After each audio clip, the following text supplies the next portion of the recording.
Hey everybody, this is Black Mermaid. How y'all doing? Uh-huh. I got the readings ready for Meghan and Harry in regards to the downfall and their toxicity of their relationships. And I got the spread ready as well. The cards are ready. I mean, I tried to make this from the previous video, but I got cut off because of some ads on my stupid cell phone. So, sorry. Okay, yeah, I don't know what the hell is going on, but something's up with my cell phone. So, the root cause or the disease for Meghan and Harry is fragmentation. This is card 27. That equals 9. And fragmentation. Let's go to 9 and see what that means. 9. Envious gluttony. Moonface, waxing gibbous, stage denial. Going to the edge of the ravine, savoring the idea of letting go all restraint. Okay, visual seed sentence. There is hunger sleeping just under the surface like an animal lurking. Going dark. This card is not just dark, it is unpleasant, sickly, disgusting. The difference in the how we feel in front of a vampire as opposed in front of withering bugs is not an existential darkness that we can paint of romance,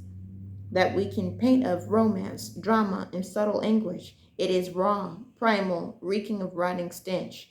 It feels like there is darkness, and in that black landscape there is a hole leading into an even greater darkness, and that is calling. The urge is pressed down every time, played with, toyed with, treated like something that doesn't belong here. It's like rolling in the mud, bringing out the twisted, refreshing feeling of demeaning oneself.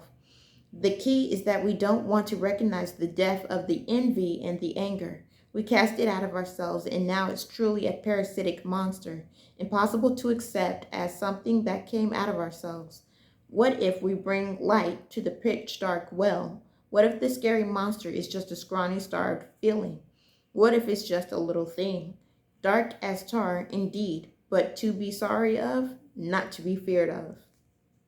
Not to be feared of. Okay, so that's 9. Okay, well, let's see 27 and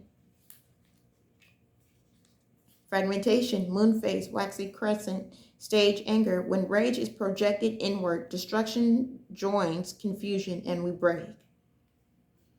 Sentence, losing a sense of self is a crescendo of noise, a decrescendo of pain, and a prelude to nothingness, going dark. If I were to cut off my legs, would I still be me? If I were to carve out my heart, would I still be me? If my flesh would turn to stone, if my lungs were emptied of air, if my dream to fly were to be forced in chains and hanged out like an expired balloon, would I still be me?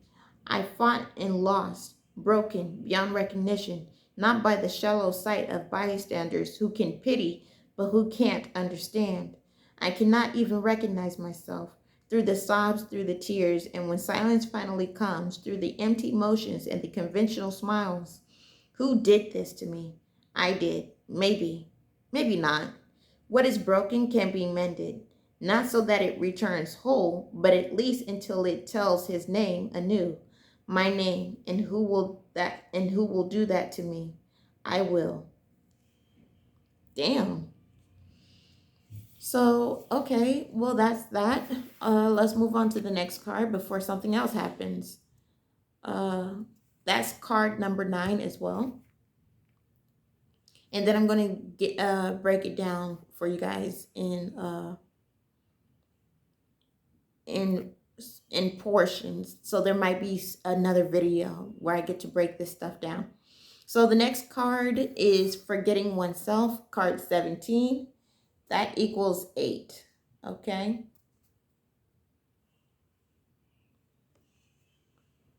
There we go.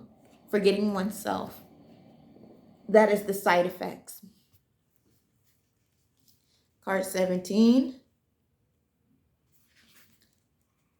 Forgetting oneself Moonface, waxing gibbous, stage denial. Time is an internal present, not fleeting but locked. No progress is no regress either. Sentence, eating the lotus flower, numbing our identity to go by the sound of a music that was never ours. Going dark, a modern Adonis, an ancient Hermes, a grown-up Cupid, shrined by laurel, mirth, and lotus. He is the welcoming allure of the present moment, the warm embrace which numbs everything else, like Bacchus' wet kiss. I was about to say wet sex kiss. My bad. If you let go of the pressure and of the pain, if you let go enough of your identity and of the context you live in, then you will just feel better.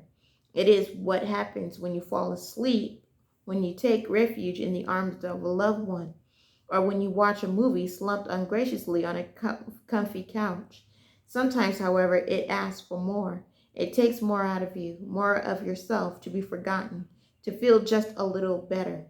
And maybe the twisted idea that if you forget everything, then you will actually really feel better. Forgetting everything, letting everything go. Not just a moment of rest, but as a jump in the dark. It is like a vertigo. You can stand on the edge of the precipice and a little part of you wants to jump, but it is just a moment of rest, a moment of a pause, a moment of uncreative selfishness. So what? Let it be and sleep soundly.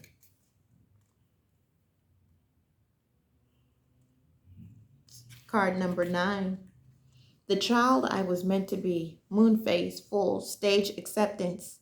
Sentence. To go forward is to go backward as hope heals the wounds of the past. There is little darkness in this card. It is a card of connection with ourselves. So many times it feels like a dream. It's fleeting, uncertain, and yet clear. The moment you close your hand to grasp it, it turns into fairy light and disappears.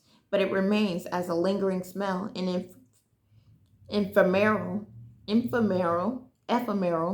feeling of light and peaches and blossoms. It is faith. It is hope. It is a warm smile at the other side of the forest of smoke and mirrors. We can be whole again. We can be pure again. We can be happy again. No matter what we did, we can. Just know this is a gift of light among the cruel darkness. It brings no road, sometimes no solace, but it can become a seed of hope, a wind of change, a place to safety in the storm. Even if it's gone, it was definitely here. Interesting. Very, very interesting. Next card is The Cure. 20, downcast pride. That equals 2.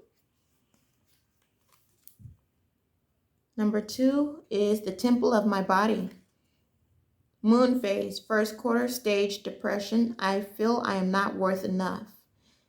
Sentence, my body is the temple of my soul. It has no secrets to me. This card is about the darkness in the body. Culture can make us take distance from what is our corporality. So many religions and customs, for instance, demonize sex in many different ways, lacing it with guilt as an assassin could lace food with poison. On the other side, we are collaborators in cheapening our body, hiding it, being shamed by it, selling it, giving it away for nothing. It happens when we accept an abusive relationship, when we refuse to respect the body of another, or more simply, when we do things like being too lazy to eat healthily. Our body is a temple. It cannot be defiled. We can take a shower, raise our chin, feel proud. It is our body, ours. Now let's go to 20. Downcast pride, moonface, new, strange depression. Sentence, the root of sadness and grief is deeper than the skin. The only delusion is the gray sky. Going dark. Survival is a direct consequence of adaptation. What we call adaptation is not the result of a subtle but constantly constructive change of ourselves, but rather a mockery of it. As we strip